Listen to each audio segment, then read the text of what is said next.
Hello friends welcome to my channel काली आपण मानकर मु जो पुरी डिस्ट्रिक्ट रे आपणकर भारत नीलाचल सेवा प्रतिष्ठान रे आपण एएनएम आपण स्टाफ नर्स फार्मासिस्ट एजुकेटर तापर सोशल वर्कर रो पोस्ट आस्तला आज भी आपणकर पुणी एएनएम को नेकी नियुक्ति आसी जो थरे कि आपणकर सेटा प्राइवेट जॉब रहउची जॉब लोकेशन आपणकर भुवनेश्वर रहउची ता विषय में डिटेल्स रे कहबी प्रथमे आपणकर ए नोटिस ता जो आउची ता विषय आपणको मु कहि पारे देखो डिस्ट्रिक्ट पुरी ओडिशा 752012 जोटा कि इमेल आईडी माध्यम आपको मुझे कही आप बायोडाटा शेयर करेंगे बायोडाटा मुझे आगुरी आपको कही तादे आपणकर एजुकेशन क्वालिफिकेशन सहित परसेंटेज आपण मैंने आड करेंगे परसेंटेज आप कौन अच्छी सहित एक्सपीरियंस आड करेंगे जो भी ऑलरेडी मो बायोडाटा आपको कही सारी जो आपण मैंने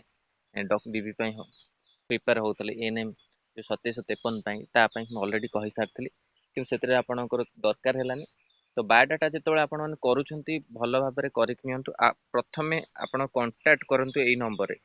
7894839788 जो आपन अच्छी एसडी जॉइंट सेक्रेटरी जोटा कि आपण एटा आछि we are hiring following the position staff male and female for the our residential mental ill shelter home project clinical psychologist social worker MSW SPL educator psychiatric nurse GNM ANM pharmacy appropriate qualified experienced person may apply with 20 June and with biodata through the email nstodisha@gmail.com negotiable से माने आपन कहिबे कोन आपनकर केते कोन salary रहउची आउ सब details रे आपन माने पचारि बुझी परिबे ता छडा एटा आपनकर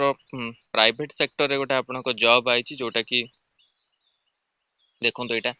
ब्रेथ चेस्ट क्लीनिंग आपनकर जो अच्छी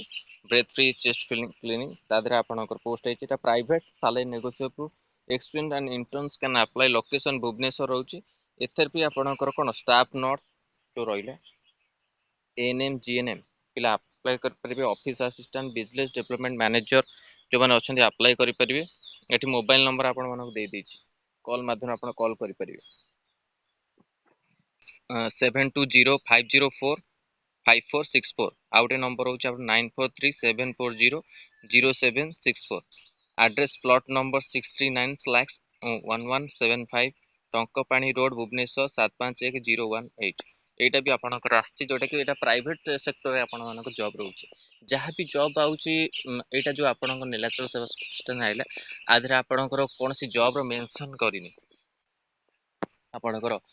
केते कोन वैकेंसी रहइबो सब पोस्ट पे कि आपण करने आपण डिटेल्स पचारि पारिबे तो एथरे भी आपण को प्राइवेट जॉब रे मेंशन करिनि आ गोटे कथा जा भी छोट जॉब सब आसुची सेतरे भी अप्लाई करंतु आ एएनएम जो आपणकर अछि बहुत कॉलेज रे जो आपण रिस्ट्रक्चर हेची ता पई चेष्टा करंतु तो थरे मात्र चेष्टा करंतु ए वर्ष तो आसीबार लागुनी तथापि आपण यदि चेष्टा करंती किछि आपण को रिजल्ट मिल पारे कि केबे आसीबो तार आपन को खबर मिल पारे कि एबे नो आपण मानको जून मासर जो रिजल्ट आसुची ता परे आसी जे आपण माने ट्राई करंतु ता पर पोस्ट पाई कि ओतिर पुलिस रे बहुत प्रकार पोस्ट अछि आ ग्रुप रे आपण माने जति रहउचंती पोस्ट विषय डिस्कशन करंतु यूनिट हुअंतु आउ आगु केमति पोस्ट आसीयो ता पाई कि चेष्टा करंतु रिजल्ट तो आसी जीवो किछि असुविधा नै रिजल्ट आसी जीवो बहुत दिन हे गेलानी आउ रिजल्ट आसी जीवो ता पाई टेंशन नियंतु आउ पोस्ट केमति आसीबो सेत पे कि चेष्टा करंतु हेल्थ डिपार्टमेंट रे मो नर्सिंग पिला माने भी ट्राई करिवे कहिसंती आपनकर इलेक्शन परे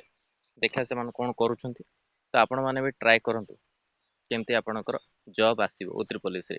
कारण कोनोसी मेडिकल जॉब को नै कि आपनकर अपडेट नै एएनएम हो बा आपनको जीएनएम हो बा बीएससी नर्सिंग पिला मानक पई कि तो अपडेट निहाती आसीबो दरकार केबे आसीबो से अपडेट आपण माने तो द्वारा ही संभव हो पार जेतु आपण माने हेल्थ डिपार्टमेंट जिबे सेठी बुझी पचारि पारिबे सबू एकाठी हे जो अंटे इंडिविजुअल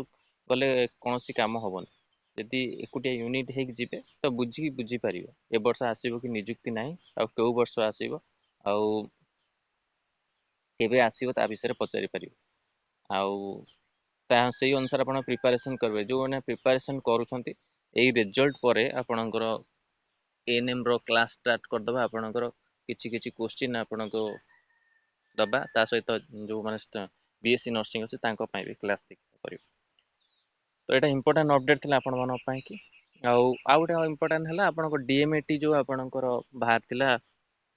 एडमिशन रो सेटा एप्लिकेशन फॉर्म टा केबे आसीबो नै सेटा म आपन सर्च करके आपन कहबी आपन ता विषय भी अपडेट दବାକୁ चेष्टा करिबी। तो एटा इम्पोर्टेंट अपडेट थिला एएनएम आपनकर नियुक्ति नै कि नियुक्ति आपनकर एएनएम होची रेयर जॉब गोटे केबे केबे आपनकर प्राइवेट रे देखा जाय। तो जहाँ भी आसुची अप्लाई करंतु जमा हाथ छडा करंतु रे आ जो भी पोजीशन होची पोस्ट होची ताको देखियो चेष्टा करंतु प्राइवेट हो गवर्नमेंट हो सेतरा अप्लाई करिक आग काम शिखंतु ट्रेनिंग नियंतु आउ केमती O3 रे परमानेंट जॉब पाइबे आसीबो ता ପାଇଁ कि चेष्टा करंतु। आ ग्रुप रे रहि कि ए सब काम करंतु ग्रुप रे रहि कि अलगा सब डिस्कशन करंतु ने ग्रुप रे किछि भी आपण माने अलगा डिस्कशन करने केवल जॉब रिलेटेड जहाँ भी डिस्कशन करछंती जोठ भी जॉब आछी अपडेट दियंतु सेठी शेयर करंतु आ पिला मानकु सहाय्य करंतु निजे भी सहाय्य पा। तो एटा इंपोर्टेंट अपडेट थिला एनएम पिला मानक ପାଇଁ कि बट भल लगी लाइक और शेयर करंतु। आ गोटे इंपोर्टेंट होची टेलीग्राम चैनल लिंक मो वीडियो डिस्क्रिप्शन दे दोची ता सहित एएनएम ग्रुप रो भी लिंक आपन डिस्क्रिप्शन दे दोची आपण माने जाई जॉइन कर परिबे। आ जदी भी आपण माने जीएनएम रो स्टाफ नर्स रो अछि ग्रुप तार भी ग्रुप लिंक दे दोची दुईटी तीनटी ग्रुप रो लिंक दे दोची आपण जॉइन करंतु सेठी सब अलगा कथा किछि डिस्कशन करंतु नै जदि ग्रुप पर रहउछंती तो आपण जॉब रिलेटेड डिस्कशन करंतु क्वेश्चन शेयर करंतु बेस्ट होची आपणकर होची आपण जदि टेंशन रु दूरे रहबा चाहउछंती आपण तो आपण क्वेश्चन शेयर करंतु क्वेश्चन जते आपण मान नॉलेज शेयर करबे आपण टेंशन को रिड्यूस कर परिबे ना कि खाली आपण माने एई सब जॉब ऊपर रिजल्ट ऊपर डिस्कशन निजो को टेंशन देबे। तो एटा इंपोर्टेंट अपडेट थिला सब ग्रुप रो लिंक मो भी दे दोची आपण को आपण माने जॉइन करनियो एटा इंपोर्टेंट अपडेट थिला। धन्यवाद थैंक यू।